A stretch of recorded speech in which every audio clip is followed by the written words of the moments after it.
You're listening to the Better for America podcast, presented by Amac, the Association of Mature American Citizens.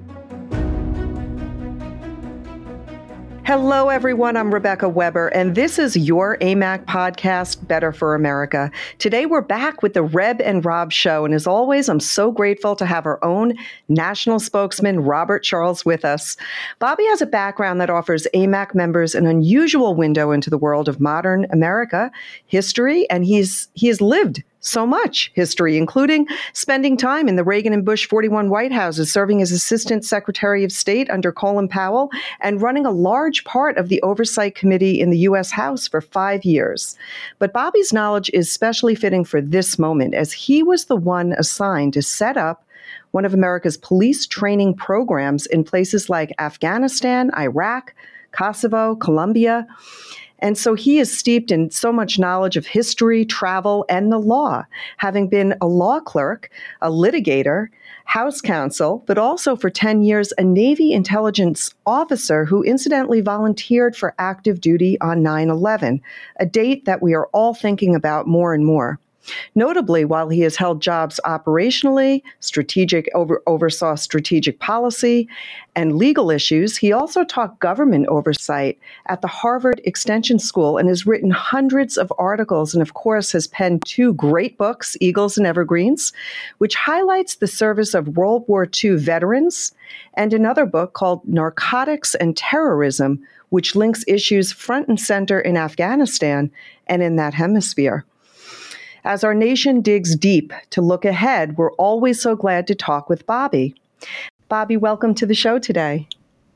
Thank you so much for that introduction, Rebecca. Important times. Bobby, today is a good day, and it's a good day. I was driving into work earlier, and I thought to myself, it's a good day, Bobby, because Amac was built on such a strong foundation. And that foundation is rooted in faith and our belief in a higher power, our belief in an all-powerful God who knows all of that which we're dealing with. Today in the world that we live in, we feel it feels like a very fast current, right? Events are moving so quickly. And we're seeing that these terrorists are now in control of Afghanistan, and we're coming up on the 20th anniversary of 9/11. We're also witnessing what Congress is doing, spending money that we do not have. And we have a president and a vice president, Bobby. They don't seem to be up to the job. And then we're seeing these big issues before the Supreme Court. So we may not be able to get to all of these issues, but I do want to touch on them all if we can fit them all in, so that you, Bobby, can help us better understand some of them in the larger context, rather. So let me jump right in and start with Afghanistan, because that is certainly on everyone's mind. Now, Bobby, one thing that I've been reading a lot of and people have been saying is, hey, there have been terrorist attacks going on each and every day in Afghanistan. Why are people making a big deal of it now? And I'm going to have you answer that question, but we here at Amac, we recognize that the way in which the Biden administration pulled us out of Afghanistan was really a botched effort. It has left Americans and allied Afghans by the thousands behind. And so I'd like for you to please help us, if you could, Bobby. Give us a sense of what we know. What do you think should have happened? What didn't happen? And then if you can sort of take us looking forward, what do you think a Taliban-controlled Afghanistan, likely supported by Pakistan, means for the region and for the world? And that sort of brings me back to my initial statement there in Afghanistan, people saying, well, these terror attacks, they've been going on forever and ever. Why is it different now with a Taliban-controlled Afghanistan?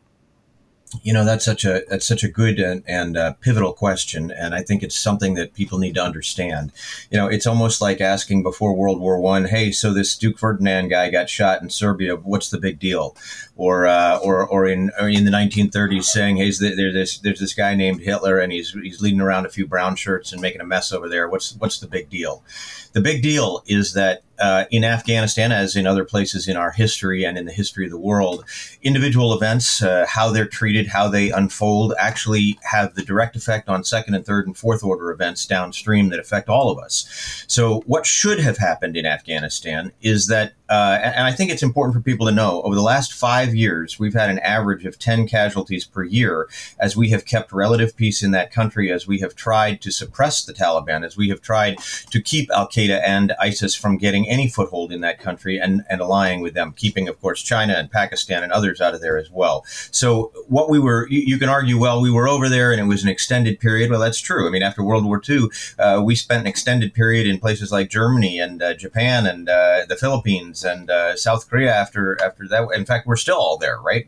So the point is, you sometimes pay the price in a very low level presence that creates deterrence, that prevents that cascading event where the dominoes begin to fall in a direction that you don't want them to fall in. So with Afghanistan, what we should have done, I mean, having been an assistant secretary with Colin Powell, who executed operations honestly with precision, the military precision that he was known for. He had spent a couple of tours in Vietnam when he was a young man. He knew that mistakes have consequences, just as good decisions have consequences. So what should have happened is there should have been an orderly, multi-month process for assuring that every civilian that we knew belonged out of that country, including every single American and every single allied Afghan who'd helped us for 20 years, and there were 20,000 that had applied for visas that indicated they had worked for us at least 2 years, and for our American military, we should have had all of them out of there. How do you get them out of there? Well, you execute the way Donald Trump executed a year ago and got the evacuees out of countries all over the world for COVID. So what do? You execute on the statute. There's a statute, and it says the State Department, and that there was a bureau called Crisis and Contingency Response. That bureau should have been immediately, from the beginning of this year, if that's what they were going to do, they should have been starting the process of getting Americans out. And we should have set up a task force so that Americans could register, so we knew who was there and we didn't leave anyone behind. The exact opposite of all those things is what happened. And the peace process, by the way, that Trump had moving was a tick-tock process. It was one where if they did one thing, we did one thing. If they did one thing, we did one thing. And they were going to integrate the Afghan government into it, so that what you would ultimately have is a fabric of peace. That fabric of peace was torn, obviously, when we pulled out rapidly without planning. What we know about this, Rebecca, is really disheartening, in that we know that there was a form called the F-77 in the embassy. It said that there were 15,000 to 40,000 Americans there. So that's 15,000 that we knew, and probably families and children. And by the way, dual citizens as well. So obviously we protect our citizens who are dual citizens as well. We also have a system in that embassy called the mascot system, and it tracks people. And that's a voluntary system. If you come into that country, you put your name on that list. It essentially says, we're going to help you. We're going to protect you. We're not going to let something happen to you. We threw all those cards up in the air. The Biden administration abandoned Americans over there, abandoned Afghans over there. We know for a fact there are both Americans and Afghans behind enemy lines. We are hearing right now, literally in real time in this week, that the Biden administration is blocking private flights out of the country because it's a diplomatic, they don't want the diplomatic downstream liability. The bottom line is these people should all have resigned. Mr. Blinken at State made a hash of things. They abolished that CCR bureau. They did not set up a task force for Americans.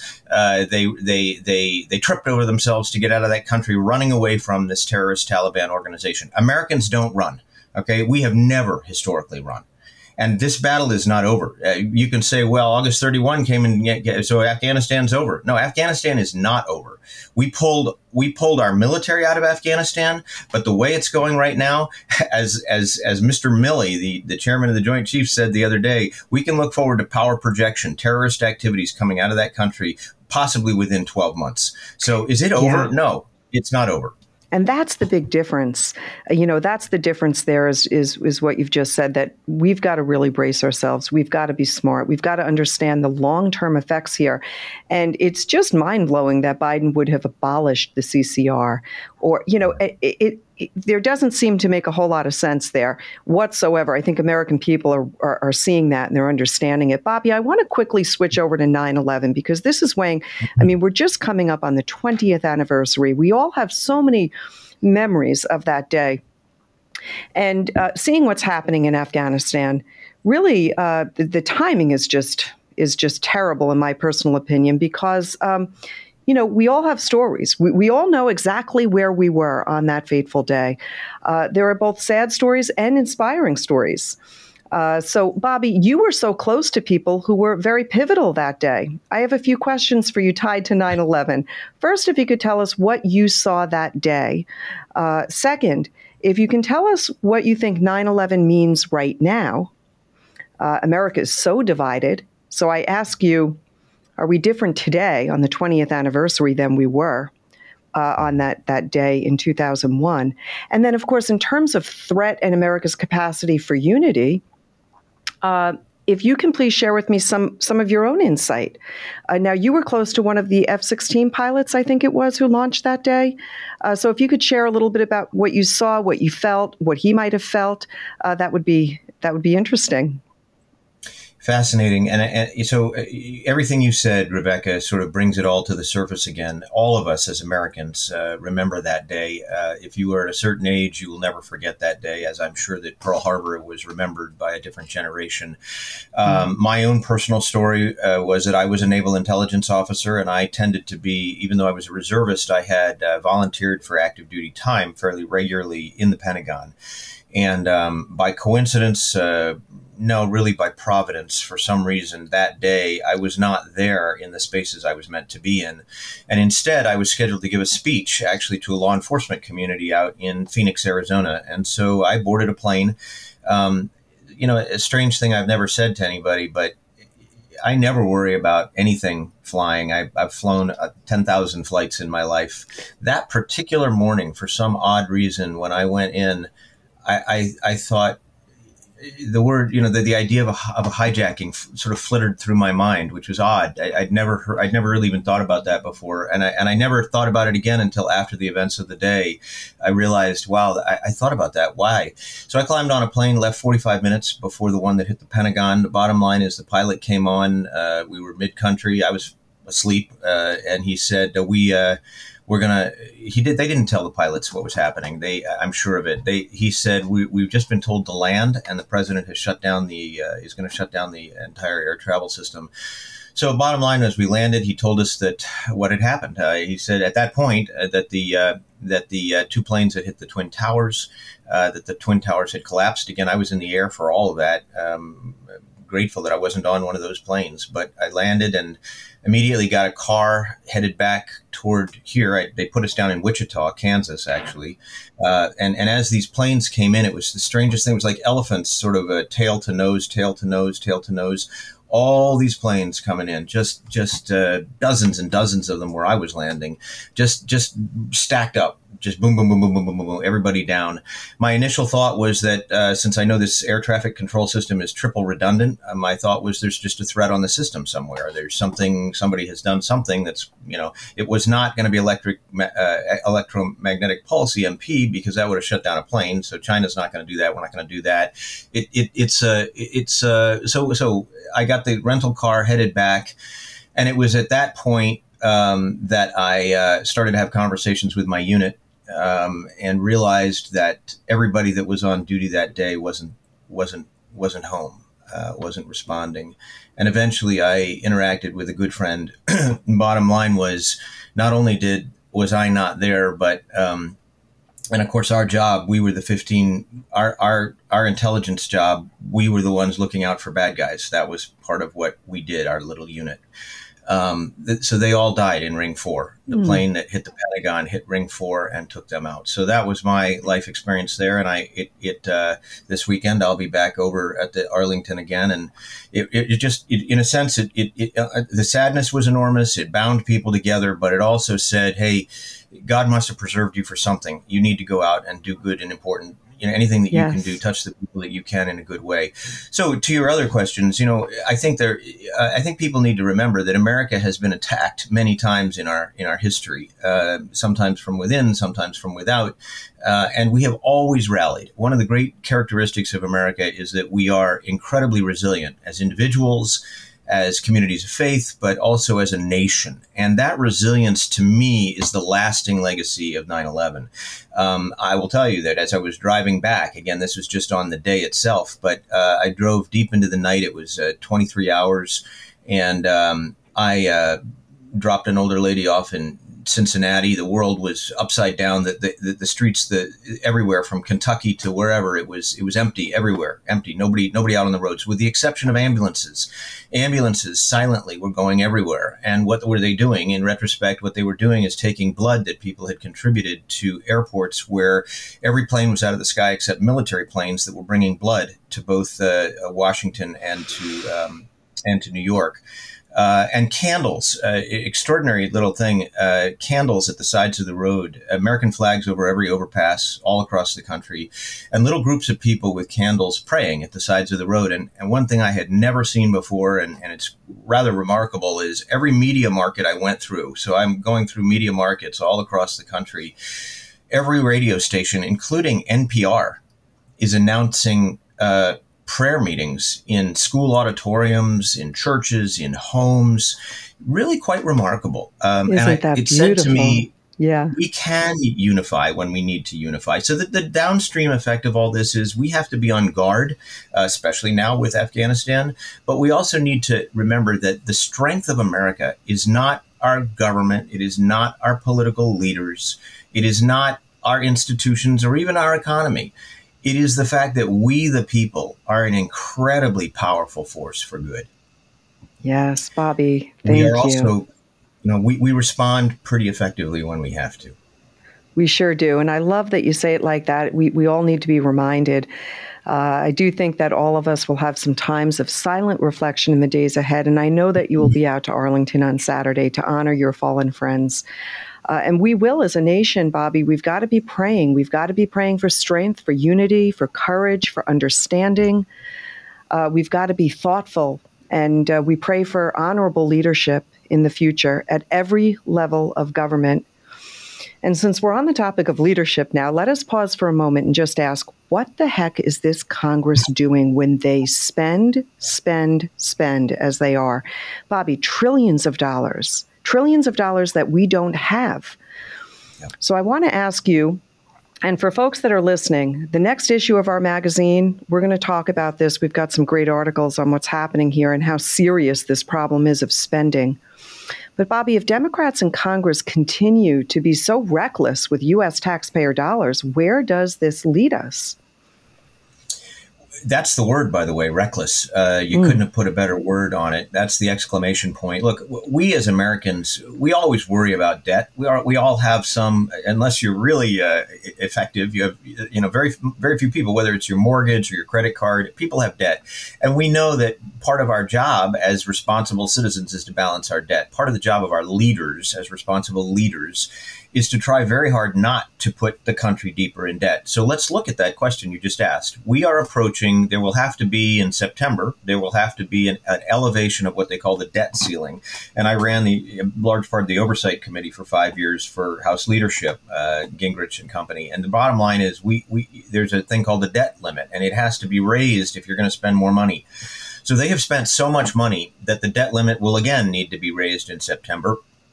They probably, even though there are Democrats in charge of the House, the Senate, and the White House, they probably will not timely get their budgets done. So there will have to be a continuing resolution. But let's get right to it. We're looking at a nearly $30 trillion national debt. That's almost inconceivable. That's a 30 with 12 zeros behind it. Unbelievable. That's a 30 million. Okay, so what does that mean? When you go out and now spend another $1 trillion on infrastructure, which really ends up being only trivially infrastructure, it's really a lot of other stuff we don't even want, and you get this other bill for things they're calling infrastructure that really aren't infrastructure, right. And you've spent yourself into a hole, then what happens is inflation begins to take off. And we can see that. We're already seeing that at the grocery store. We're seeing it. So as inflation takes off, a number of other things trip forward. What happens is that companies now are getting less for the products they're selling because the value of the dollar has gone down. Mm-hmm. You as a wage earner and I as a wage earner, our dollars are worth less. So we're having to buy things that are at a higher price with money that's worth less than it was yesterday.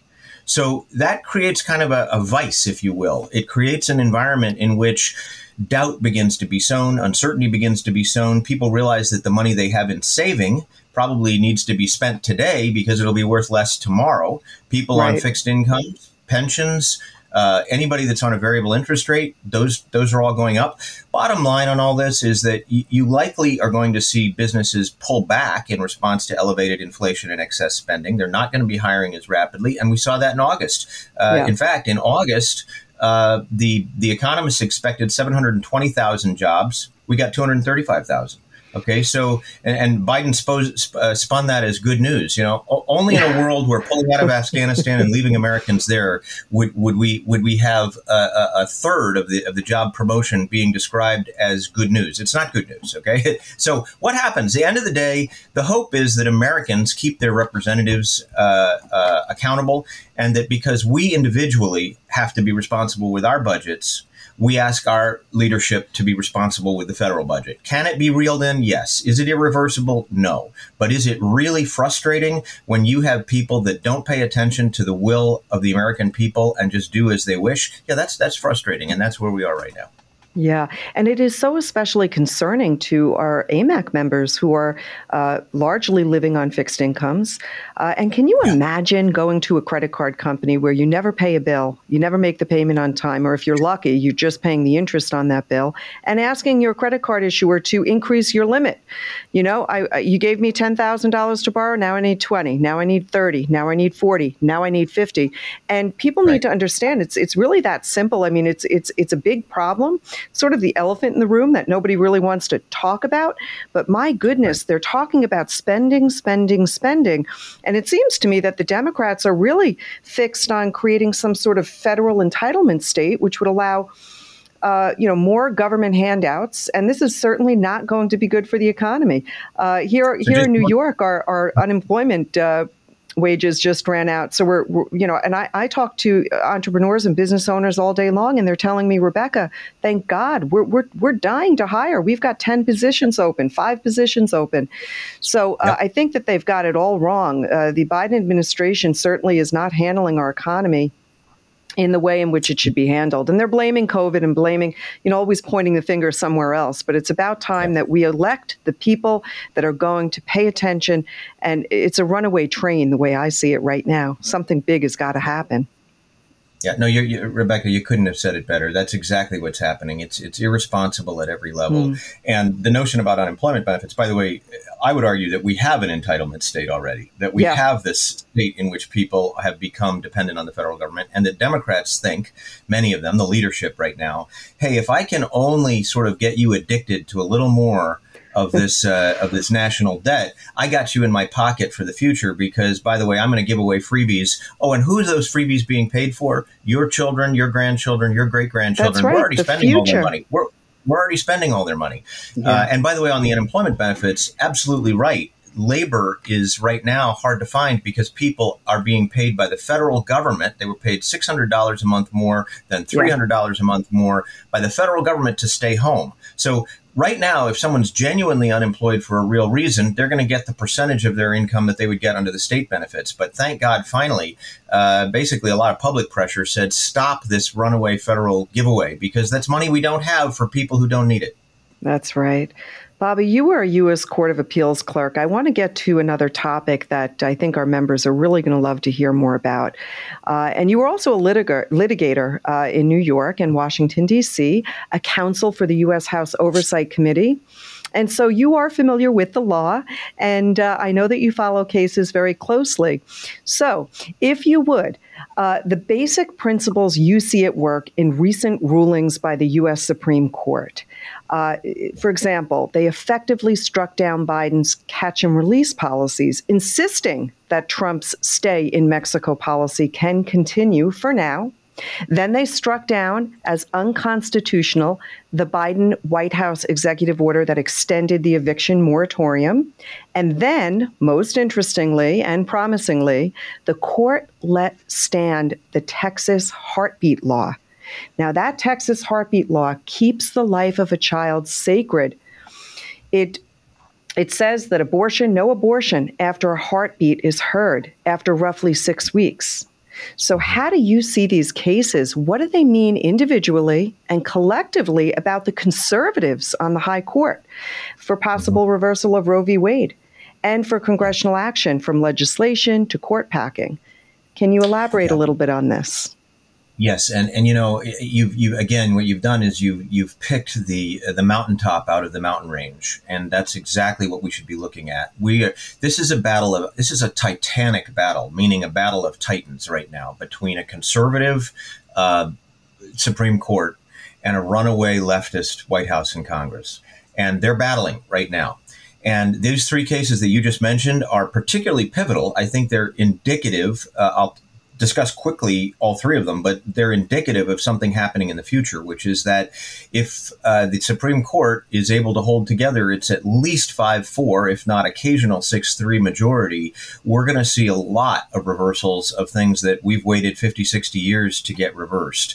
So the first one, the immigration case, absolutely right. So between January and today, the Biden administration has admitted 13,000 illegal aliens under the presumption that their application for asylum allows them to be kind of sit and wait for a year or two out in the American public. What that, and by the way, 70%, actually 71% of all of the asylum applications are denied because there's actually not a well-founded fear of persecution individuated to that person. So what happens? Those people disappear into America and we've got more illegal aliens. What the Supreme Court said is, when Biden came in, he reversed the Trump policy that had been negotiated with Mexico, that they stay in Mexico until it's adjudicated. And if they are, and why is that significant? That's significant because even that is a gimme, honestly. You're supposed to apply under the law from the country where you feel that well-founded fear of persecution. If you're doing that from Guatemala, but you show up in Mexico, you're not being persecuted in Mexico. Right. So technically, you don't even need to do that. But we do it anyway. Trump said, we'll do it. You keep them there. We'll look at them. We'll look at them. Bottom line is the Supreme Court said, as you said, Trump policy has to stick. You can't, by executive action, just sweep it aside. Second big case was the case that Supreme Court decided on the national federal a moratorium on evictions. What happens is there was one last year that ran out, and the Supreme Court in June said very expressly, this can only be extended by the legislative act of Congress. It cannot be extended by executive order. Biden's people literally, and Biden himself, you know, the guy's got a hard time getting 4 words out together. But in any event, he said, I recognize this could be unconstitutional. Okay, well, then don't do it. Well, he did it anyway. In July, he signed off, actually June 30th or July, he signed off on an executive order. So the Supreme Court, fascinating, the Supreme Court wasted no time.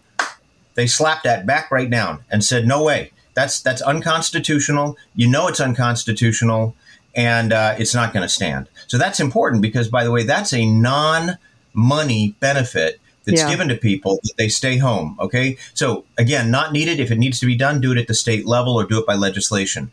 The last case, big one, Heartbeat, Texas. So what Texas did that was very unusual that people have not done before is that they passed this law, and maybe other states will do this, saying that not just that if you can hear the heartbeat of a child, which they can at about 160 beats per minute at 6 weeks, if you can hear that heartbeat, you're not allowed to kill that child. Okay. But the way that they changed the law was very clever, not particularly novel, but clever. They said it will be enforced by those, not by the government, but by anybody, including obviously medical or other, that finds that has happened. So in a sense, they empowered the civil courts to take that statute and enforce it. Now, people have said, oh, that's a terribly wrong thing to do. The liberals say you can't have private enforcement of a public law. Well, time out here. First, what the Supreme Court said was this does not violate the Constitution. Therefore, we're going to let it stand.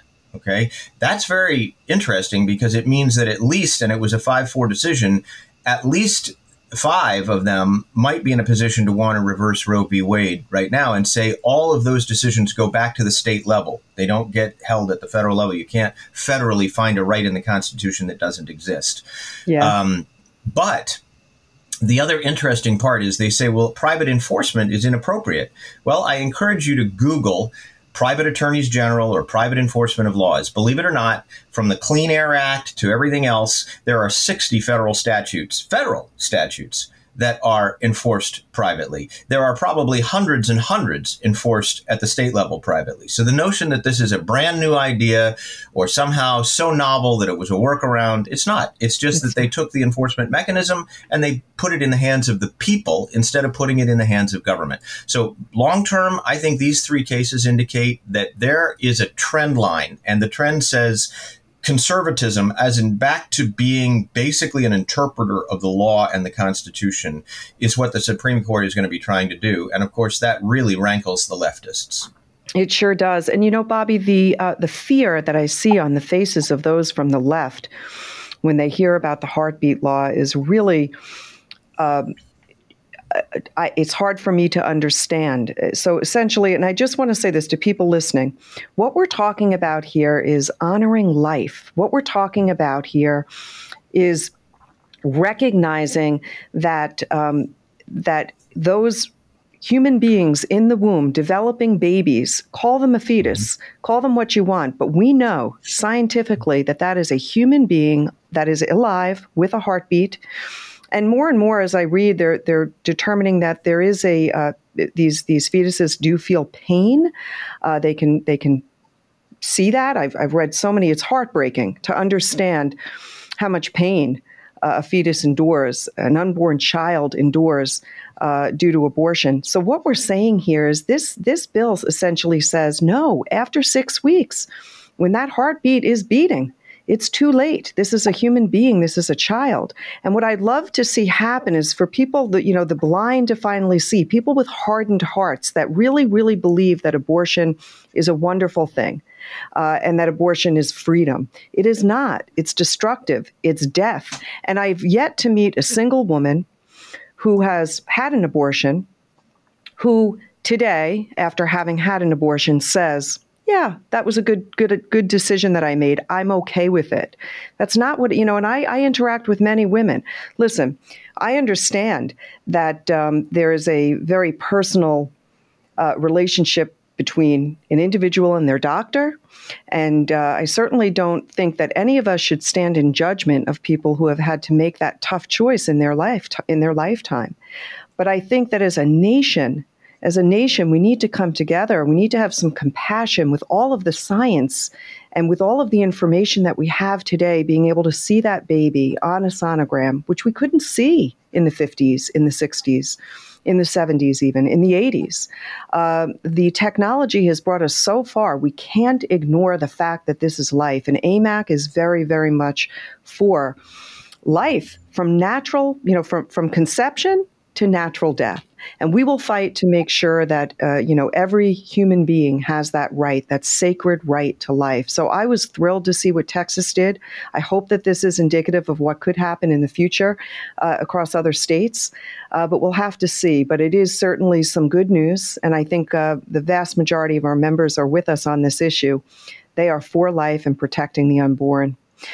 So, Bobby, I just want to wrap this up. I know that I've got to jump on a plane and you've got another place to be yourself. But one aspect of your life, Bobby, that, that where you've been, I think, so remarkably creative and interesting is the stories that you've collected over the years. And I want to encourage people to read Eagles and Evergreen. Did I say that right? Eagles and Evergreen. Because that book, and I've got it at home, it's an upbeat book. If you like the types of books like Chicken Soup for the Soul, this one is, I say it's even better because this is real life stories of so many people, heroes of our past. So you've collected these wonderful stories. And again, they're upbeat. They're about real leaders and in places that challenged us historically. So maybe as we approach this somber time of our 20th anniversary, 9/11, and we're witnessing this weak leadership, you can offer us a story or two, sort of a counterexample of strong leadership. And maybe also, you just wrote about this, Bobby, the idea of being grateful, especially for our veterans. Yeah.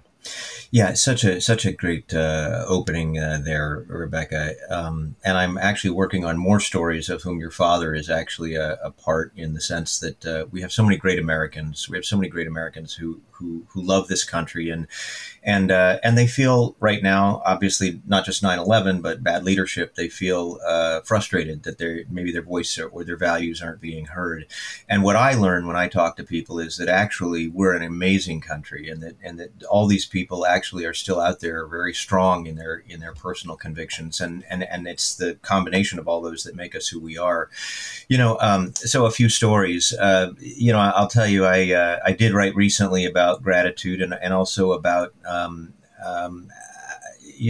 how we are looked after, and sometimes we don't even know it. Obviously, my 9/11 story illustrates that. But what I was really thinking about when I wrote a couple of pieces that are up online, is that, so many Afghan vets, so many Americans who fought in Afghanistan, never mind Iraq and earlier battles and times, often I think in this moment, particularly with bad political leadership, they feel unappreciated. They don't, and the point that, and we have another piece coming out, obviously, in the magazine. The point is that your service to your country based on your convictions is a noble act. No one takes that act away from you. God sees that act. So those we've lost over there, it's heartbreaking. It's heartbreaking that we've lost Americans from the beginning of the founding of this country. But the reality is that none of that is missed by a loving God. They see that. He sees that. We see that. We see that the heart of the person that goes in, whether they come out unscathed, most don't come out wounded in some way, or come out or don't come out. It's all in God's eyes noble, and it's done for the right reasons, and we've always done that. One story to that effect, also the idea of gratitude, is when I was quite young, I got a job working teaching swimming at a YMCA in Maine. Of course, I grew up in Maine, and this was in coastal Maine. And I being young, I didn't fully appreciate all the blessings around me. I was moving too fast, and and so I remember that summer having to get up very early in the morning every morning, and having to work all day, and having the kids, actually young kids of lobstermen, who didn't really appreciate the fact that I was teaching them how to swim. And every day I would walk, I'd say hi to people as I came into the YMCA, but I'd walk by an old gentleman who was always busy, always smiling, and always working. He was setting up tables and chairs. He was mopping or sweeping. And it was only at the end of the summer that I realized I hadn't really stopped and talked with him at all. So I took a day, and I can picture him this very minute. And I took a day, and I said, just a few minutes. And I went over. It turns out he had very poor hearing. But he could hear me out of one ear, but it was not good hearing. And one thing led to another, and the conversation sort of stumbled forward. And the next thing you know, I was asking him about how his hearing ended up. And he said, well, I'm a really lucky guy. And I thought to myself, he was probably 70, maybe almost 70 at the time, late 60s. And he thought he was a really lucky guy. And what was he doing? He was doing all the hard work around the YMCA all the time. And he could barely hear. And I said to him, why lucky? He said, well, and he had it all. He knew the numbers and the names and the times and the dates. But on June 6, 1944, he was in a landing craft that hit the beach at Omaha Beach in Normandy. And as they hit the beach, didn't even get up on the beach, a German 88, a huge mortar hit the landing craft, and it threw him the distance into the water up onto the beach. And from that moment forward, he could not hear. He could barely hear. And so I said, why lucky? And he said, well, there were 36 men on that boat, and I'm the only one that lived. Oh, boy. So flip that forward. What do we stand for? We stand for doing noble things. We stand for those people that went before us and sacrificed. And we also stand for the future.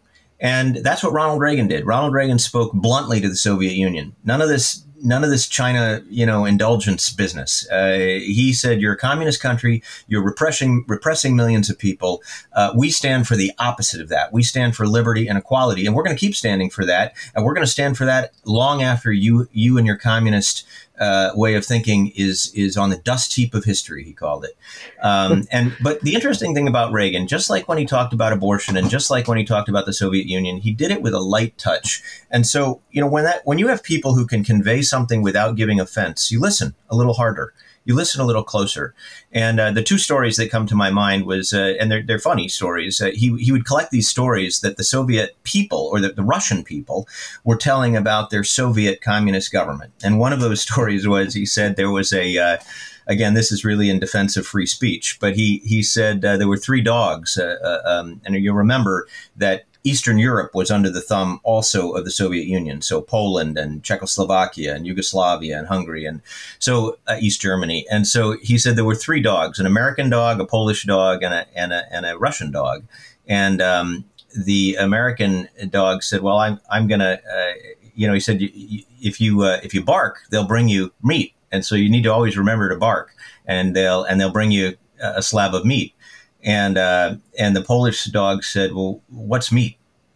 And the Soviet dog said, the Russian dog said, what's bark?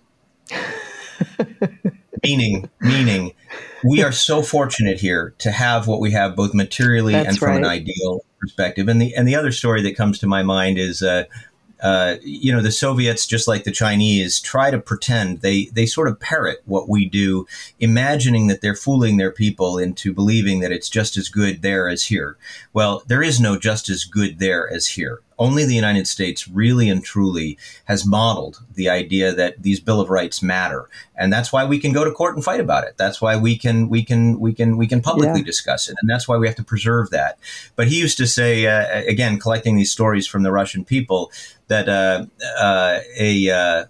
an American once confronted a Russian and said, the difference between our countries is that I can go in. Of course, you got to remember, this is Reagan telling this story. Right. He says, I'm an American and I can go in and I can tell President Reagan, look, I'm just an average American out here, but I don't like the way you're running my country. And he said, there's accountability. And so the Russian said, well, I can do that too. And the American said, you can? He said, yeah, I can go into the communist leader, Gorbachev, and I can tell him, I don't like the way President Reagan's running his country. So, Reagan delivered these larger lessons in a quiet, happy way. And I think we need to remember we are actually Americans. We have a great sense of humor. We have a great belief in the future. And people do drag us down and events do drag us down. But when we unify behind things like liberty and justice and the American way, get out of our way, because no one's going to stop us. Amen. Thank you, Bobby. Thank you, Bobby. Your stories are just so entertaining and upbeat, and that is why I love to end the show with them. And as we look forward, we have a fast current of events to navigate. Bobby, thank you so much. We'll be back again soon with you as events continue to unfold, and knowing leadership will always be so important. So I want to thank you very, very much for your time with us today. And I want to thank all of our AMAC members that are tuning in today. If you haven't downloaded the AMAC News app, you can go ahead and do that right from your smartphone. Just go to your app store and download the news app. You can watch, you can listen to today's podcast, plus track breaking news here. Please make sure, folks, to hit that subscribe button, follow, like, and share wherever you are on social media. Until next time, I'm Rebecca Weber. This is your podcast, Better for America. Thank you so much for being here, and God bless you. Until next time, have a great day, everyone. Thank you for listening to the Better for America podcast. To learn more about AMAC and all it has to offer, visit us at www.amac.us.